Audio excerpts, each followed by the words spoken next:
Hello. Welcome to an interview with the characters from the book I Know Why the Caged Bird Sings. This autobiography, written by Maya Angelou, has interesting characters that made her the woman she is today. From her grandmother to her uncle and loving brother, this book explains how she progressed from a little girl in Arkansas to the world-renowned poet she is today, with her unique perspective as an African American in Jim Crow America. Our first guest, Grandmother Henderson, cared for Maya and Bailey as young children in Stamps, Arkansas.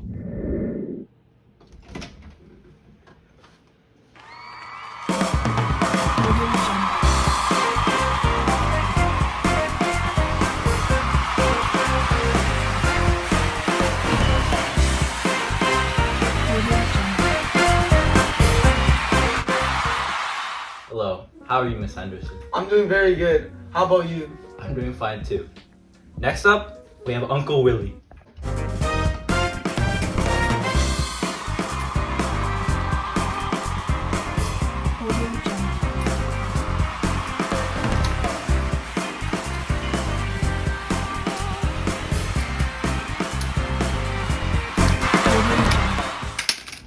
Would you be comfortable with me referring to you as Mama, like you were in the book? Yes. Alright, for you. How do you feel like your parenting has affected Maya later in life? I feel like I affected Maya as a mother figure because she learned from me as her own mother. For example, I've always been a strict Christian and raised my children with Christian morals and strict rules. I think they use my rules and morals in their daily lives without me there. Do you feel you've parented Maya and Bailey better than their actual parents have? I think I parented Maya and Bailey better than their parents have because they were not there to take care of them. I have taught Maya and Bailey to choose their emotions and words wisely. For example, we were getting mocked by these 3 white people in the store and I operate, and we all maintain our dignity by not engaging with them. If we had, we would get in more trouble than the whites provoking us. How did you feel Maya and Bailey would turn out in the future after your influence? I thought Maya and Bailey would become very proper because they were raised by me. Not for you, Uncle Willie. How did you get over or cope with all the insults and jokes people said to you about your disability? I mean, I'm a proud man, but I can't hide the fact that I'm disabled, so I just gotta learn to live with the punches. I mean, I never try to pretend I'm not disabled, and I know I can repel people, but I'm tired of being that. I'm tired like a prisoner tires of being behind penitentiary bars. I am who I am, so I can't change that. Uncle Willie, how do you feel your existence in Maya and Bailey's life has affected? I feel I helped influence Maya and Bailey in an educational as well as a disciplinary way. When they were little, I used to make them go through the times tables to testify to the Lafayette County School. I thought it was important for them to go to a good school, which would help them later in life. Sometimes my ways were a little harsh, but I think it ended up paying off. Thank you guys for coming out onto the show tonight. Thank you. You're welcome.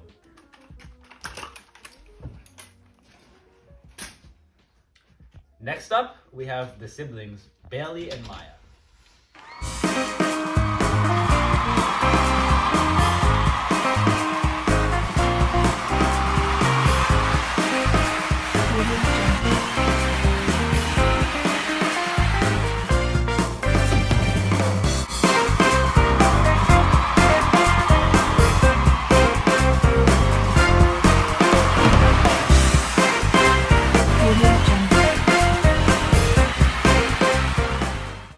Hey guys, thank you for coming out tonight. Oh yes, no problem. It's my pleasure. How are you guys? Pretty good. Hi guys, this is my first question for you, Bailey. How did your relationship with Maya change over time and why? Over time, I would think that we grew distant and pretty immature. However, we were both created from the hardships we experienced in life and the lessons we learned. Maturing through life made it this way, yet Maya remained my dearest sister and closest friend, no matter how distant we may have seemed. Bailey, when you were younger, how were you able to hold out hope that your mother would come back? I held out because I was naive. My mother didn't abandon us because she couldn't raise us. She dumped us with Mama out of her convenience. It left a bad taste in my mouth when I was reintroduced to her, but eventually I got used to it. How would you describe your relationship with your sibling when you were kids? My relationship with my sister was extremely close. At the time, my sister was the most important person in the world to me by a long shot. Finally, Bailey, how did racism affect your growth as a child and adolescent?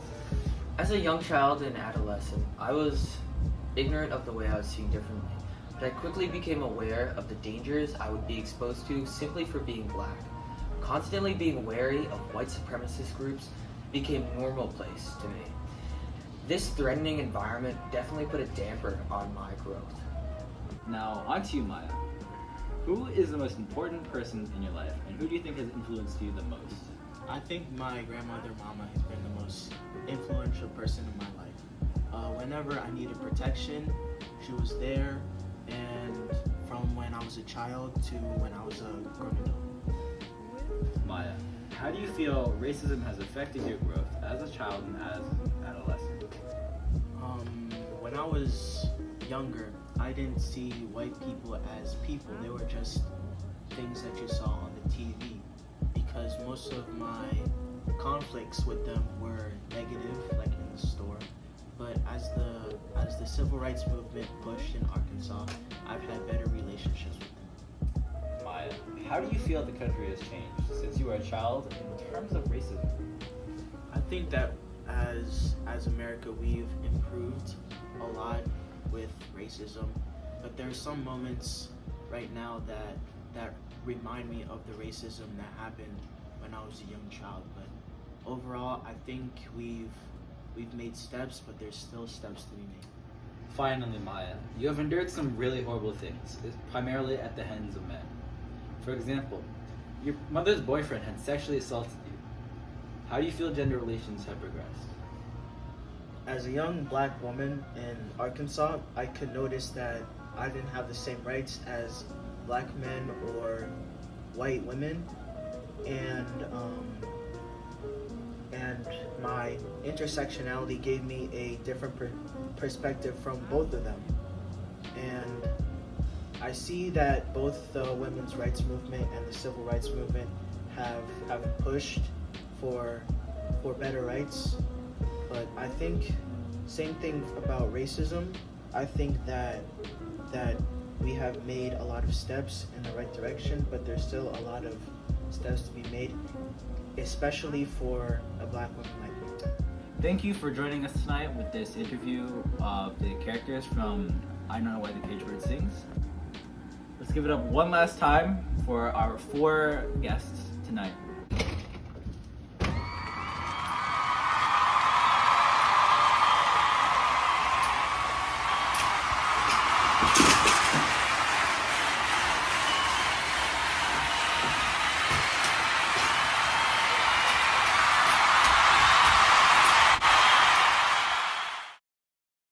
Hi, welcome to... Oh, you. You guys are NPCs. I'm doing good. As you were referred to in the book. No. What? I feel like my... Dude, you're actually Okay, stupid. okay. Yeah. So I can't change that. That's crazy. How do you feel? Your existence in Maya's... Help me. Ah! But I thought it would. Ah! Your relationship with Maya changed over time, and why? In us because she couldn't raise us. The way I was seen differently. I was ignorant of the way I definitely put a damper on my growth as a child. Normal place, and I would constantly Figure in my life. I can't. You stroking your beard, Maya. Relations have progressed. Wait, what? Progress. I'm in Fortnite.